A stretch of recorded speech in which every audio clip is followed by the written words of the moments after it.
तो हेलो दोस्तों, मेरा नाम है आनंद सिंह और आज हम पढ़ने वाले हैं कि ताड़नजात, द्विगुण, अतिरिक्त व्यंजन कौन से होते हैं। तो सबसे पहले हम समझते हैं ताड़नजात। ये एक ही प्रकार के वर्णों के नाम है। इसी को हम बोलते हैं द्विगुण व्यंजन, इसी को हम बोलते हैं अतिरिक्त व्यंजन, ये इसी को हम बोलते हैं उत्क्षिप्त व्यंजन। ये सभी एक ही व्यंजन के प्रकार हैं। अब इनको ये जो होते हैं टा वर्ग के, टा वर्ग का होता है टा ठा डा और दूसरा होता है ढा। ये जो दो वर्ण होते हैं यही जाकर के, वैसे तो ये नॉर्मल व्यंजन हैं, लेकिन ताड़नजात या द्विगुण इनको इसलिए बोला जाता है क्योंकि इनके दूसरे दो गुण बन जाते हैं। दो गुण कैसे बनते हैं? इनका जो चिन्ह होता है वो नीचे नॉर्मल सा बिंदी सा होता है चिन्ह। तो जब भी इनके नीचे एक बिंदी सी लग जाती है, बस यही कहलाती है ताड़नजात, उत्क्षिप्त या द्विगुण व्यंजन, जिन्हें हम अतिरिक्त व्यंजन के नाम से जानते हैं।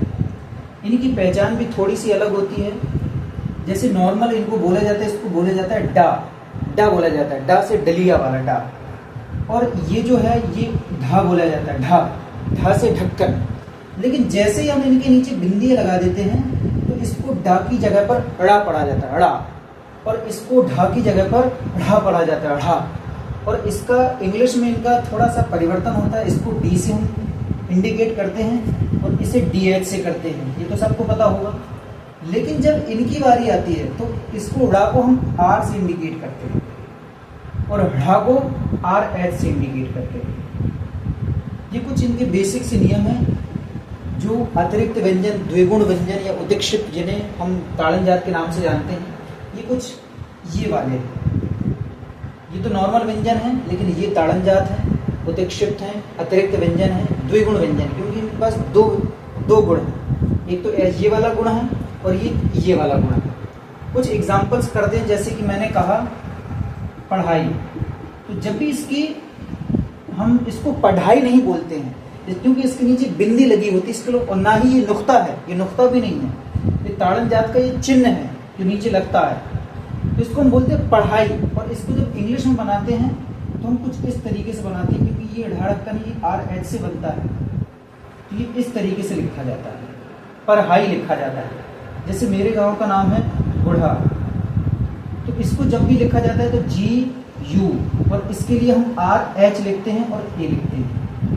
जैसे बहुत ही कॉमन है, जैसे मैंने लिखा रतनगढ़ लिखा होता है, तो कभी भी देखना आप रतनगढ़ के लिए डी एच नहीं लिखा होगा, रतनगढ़ के लिए कभी ऐसा नहीं लिखा होगा, कभी भी ऐसा नहीं लिखा जाता है। रतनगढ़ के लिए हमेशा ऐसे लिखा जाता है आर एच लिखा जाता है, ये सही होता है। ये कुछ बेसिक से थे जो ताड़नजात, द्विगुण और अतिरिक्त व्यंजन के बारे में था। मिलते हैं दूसरी क्लास में, अगली क्लास में। तब तक देखते रहिए, पढ़ते रहिए, सीखते रहिए। Thank you.